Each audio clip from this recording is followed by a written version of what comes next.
नमस्कार दोस्तों, आप सभी का बहुत बहुत स्वागत है। दोस्तों, क्या आपने सोचा है कि जो पेट्रोल है 40 से 35 रुपए का पेट्रोल 100 रुपए में क्यों आ रहा है? क्यों मिल रहा है 40 से 35 वाला पेट्रोल 100 में? आइए इसी थ्योरी को हम 2 मिनट में डिकोड करेंगे। लेकिन उससे पहले एक और चीज़ बताना चाहूँगा। भारत और नेपाल की बॉर्डर में एक बिजनेस बहुत ज़बरदस्त चल रहा है, वह बिजनेस है पेट्रोल का।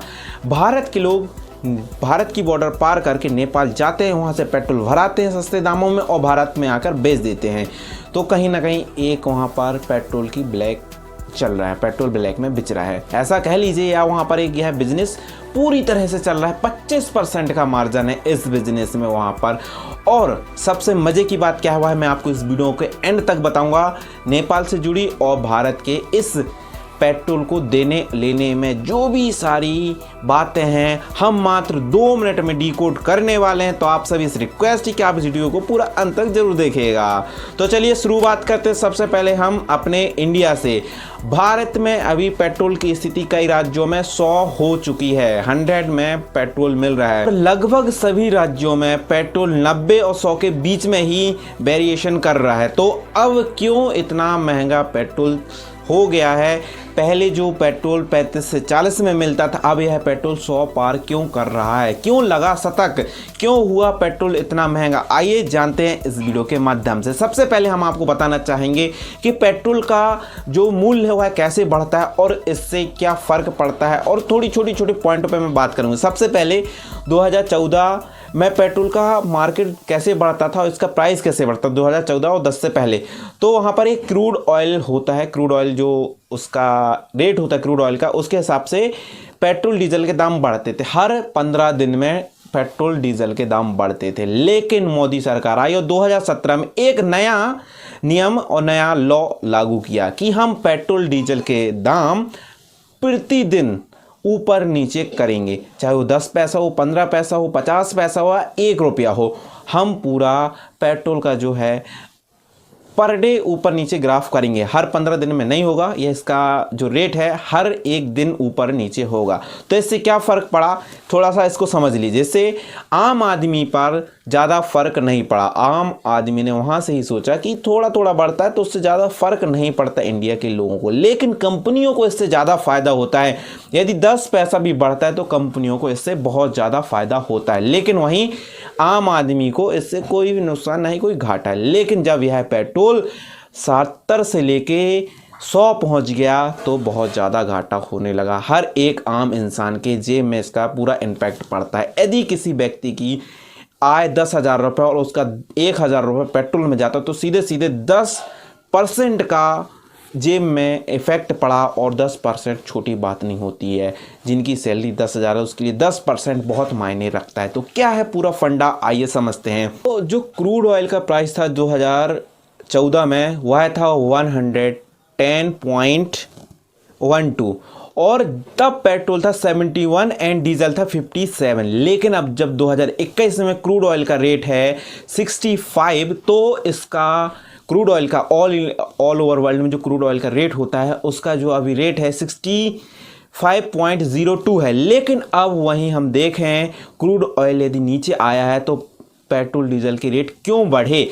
सरकार एक तरफ ही कहती है पेट्रोल डीजल को जो एक सर्कल है वह क्रूड ऑयल पर डिपेंड करता है। जब क्रूड ऑयल बढ़ता है तो पेट्रोल घटता है, पेट्रोल भी बढ़ता है। लेकिन जब क्रूड ऑयल घटा है तो पेट्रोल के दाम भी घटना चाहिए। लेकिन यहाँ पर तो उल्टा ही हो रहा है, पेट्रोल के दाम इसकी अपेक्षा बढ़े जा रहे हैं और यह 100+ हो गए। लेकिन वहीं पर आपको ग्राफ दिखाना चाहूँगा। आप यहाँ पर ग्राफ देख सकते हैं। 2014 में जो वेरिएशन हुआ था 110 क्रूड ऑयल था, लेकिन अब 2021 में जो क्रूड ऑयल है 65 है। तो इसमें क्रूड ऑयल जब बढ़ता है या घटता है तो पेट्रोल के दाम भी ऊपर नीचे होते हैं। लेकिन जब घटा है क्रूड ऑयल तो इंडिया में क्रूड ऑयल घटने से पेट्रोल के दाम बढ़े क्यों?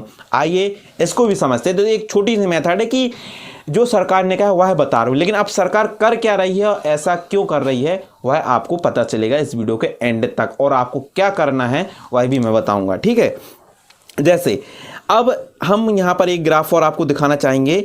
सबसे बड़ा ग्राफ यह है कि इंडिया वर्ल्ड में टॉप नंबर 1 पर बन चुका है। टैक्सेशन के मामले में सबसे ज़्यादा टैक्स पेट्रोल पर लिया जा रहा है। कितना? 69% इंडियन पर टैक्स ही लिया जा रहा है पेट्रोलियम पे, किसी भी पेट्रोलियम पदार्थ पर 69% जो टैक्स वह लिया जा रहा है। उसके बाद बहुत सारे देश हैं जहां पर अलग अलग टैक्स 64 हो गया, 63 हो गया, 63, 62 यूके में, और जापान से 47 एंड यूएसए 19% आपका वहां पर टैक्सेशन ले रहा है। लेकिन अब भारत में इतना ज़्यादा क्यों ले रहा है?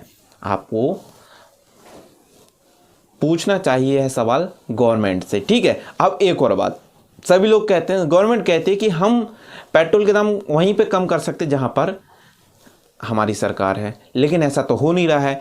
कई सारे सवाल देखिए, इसको थोड़ा सा आप मैनिपुलेट करके देखिए, सुनिएगा ध्यान से, कि सरकार कहती है हम पेट्रोल डीजल के दाम कम करना चाहते हैं, लेकिन राज्य सरकार नहीं करने देगी। और राज्य सरकार कहती है हम पेट्रोल डीजल के दाम कम करना चाहते हैं, लेकिन हमें सेंट्रल गवर्नमेंट कम करने नहीं दे रही। तो इसका क्या फ़ायदा है और क्या घाटा है? देखिए, जब सेंटर कहती है तो राज्य कहती है कि हमको सेंट्रल नहीं करने दे रहे हो। जब राज्य कहती कि हम करने दे रहे हैं तो सेंट्रल नहीं करने देती। तो इसका मेन मुद्दा यहाँ पर समझिए, जहाँ पर सेंट्रल में भी वही गवर्नमेंट है और राज्य में भी वही गवर्नमेंट है, तो वहाँ पर भी तो कुछ करके एक स्तंभ तो बना सकते हैं कि हाँ, अपने हम रेट को मिनिमाइज कर सकते हैं। देखिए, मैं आपको बता देता हूँ, जो पेट्रोल और डीजल है रिफाइनिंग होकर 35 से 40 रुपए में आ जाता है, लेकिन इस पर टैक्स इतना लगा देता है, टैक्स वेटेज इतना लग जाता है गवर्नमेंट की ओर से कि इसका जो रेट है 100 प्लस पहुंचने वाला है बहुत जल्द। 100 हो गया है। मध्य प्रदेश हो, चाहे राजस्थान हो, चाहे कई सारे इलाके हों, ऐसे बहुत सारे राज्य जहां पर पेट्रोल डीजल के दाम बहुत ज़्यादा बढ़ गए हैं। देखिए, बेसिक प्राइस है 29 रुपये, लेकिन इसमें स्टेट टैक्स 26 रुपये लग जाता है और सेंट्रल टैक्स 33 रुपये लग जाता है। ठीक है, जो बेसिक प्राइस है, तो इस पर इसका कुल मिला के 9300 तक यह पहुंच जाता है। मतलब और ओवरऑल आप 10 का मार्जिन छोड़ के जो मैं एक सर्वे बता रहा हूँ उसके हिसाब से इसमें बहुत ज़्यादा वो चल रहा है, टैक्सेशन चल रहा है। और बहुत सारे इसमें ग्राफ्स आपको देखने मिलेंगे जो कि सरकार इतना टैक्स क्यों वसूल रही है। कहीं 32 रुपये पर लीटर टैक्स ले रही है, आपको 33 रुपये पर लीटर टैक्स ले रही है। अब क्यों ले रही है, यह आप सरकार से सवाल पूछिएगा। क्यों मोदी जी ने कहा था कि हम अपने आने वाले समय पेट्रोल डीजल के दाम कम करेंगे, लेकिन अब क्यों नहीं हो रहा है? क्रूड ऑयल जब इतने कम में चल रहा है, इसका रेट, क्रूड ऑयल का रेट कम चल रहा है, 65 चल रहा है, तो पेट्रोल डीजल के दाम भी कम होना चाहिए, लेकिन अब ऐसा नहीं हो रहा। 2014 की अपेक्षा 2021 का पेट्रोल दाम बहुत अधिक बढ़ा हुआ है। और ऐसे ही बहुत सारे फैक्ट हैं जो पेट्रोल डीजल के दामों बढ़ा रहा है। पहले यह पेट्रोल 90s, 80s और 2000 में 10 से 20 रुपये लीटर मिलता था, लेकिन अब 2021 में पेट्रोल के दाम 100 हो गए हैं। मतलब हर 10 साल में पेट्रोल डबल होता है। 90s में, 80s में मिलता है 5 रुपये में, 90s में आया 10, 2000 में हुआ है 20, 2010 में हुआ है 40 और 2020-21 में हो गया हुआ है 100। आप कहीं ना कहीं इसका वेरिएशन देख लीजिए। यदि आपको मेरे पास इसका कंप्लीट ग्राफ तो नहीं मिला जो चाहिए था मुझे, यदि वह ग्राफ मिल जाता तो मैं आपको जरूर दिखाता, लेकिन वह ग्राफ फिलहाल तो नहीं उपलब्ध हो पाया। यदि हो जाता तो मैं आपको एंड तक दिखा दूंगा। ठीक है, और यदि आपका यह पेट्रोल रिफाइनरी से डायरेक्ट हर किसी के पास पहुंच जाता तो उसमें टैक्सेशन ना लगे, गवर्नमेंट टैक्स ना लगाए तो थोड़ा बहुत लगाए, वेटेज ना लगाए, ऐसी सारी चीज़ कम करती हो तो यह पेट्रोल आपका 60 से 70 रुपये में मिलेगा बड़े आराम से। लेकिन गवर्नमेंट ऐसा बिल्कुल भी नहीं करना चाहती और सभी पर टैक्स लगाई जा रही है। ठीक है, अब हम बात कर लें नेपाल की बात, और नेपाल में ऐसा क्यों हो रहा है। देखिए, नेपाल को जो पेट्रोल डीजल मिल रहा है वह भारत दे रहा है। कितने रेट पे?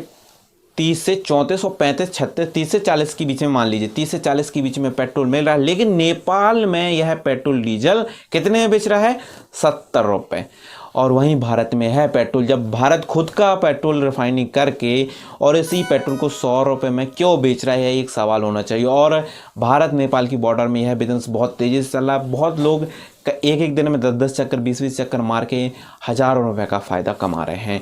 तो क्या इसके ऊपर क्या विचार होना चाहिए? क्या गवर्नमेंट को इसके रेट कम करना चाहिए, या जो वित्त मंत्री या जो भी हैं सारे इस पर थोड़ा गौर विचार करें, तभी हमारा भारत आगे बढ़ सकता। और यदि पेट्रोल डीजल कम हो तो हर एक वस्तु कम हो जाएगी, चाहे वह कपड़ा हो, खरीदी हो, सब्जी बाजी कुछ भी हो, आपके सभी में इसका इम्पैक्ट पड़ता है। क्योंकि जब भी पेट्रोल डीजल के दाम बढ़ते हैं तो हर एक आदमी की जेब पर बड़ा इम्पैक्ट पड़ता है। तो दोस्तों बस आज की वीडियो में इतना ही। यदि वीडियो पसंद आते वीडियो लाइक करें, चैनल को शेयर करें। धन्यवाद दोस्तों, जय हिंद जय Bharat, thank you very much.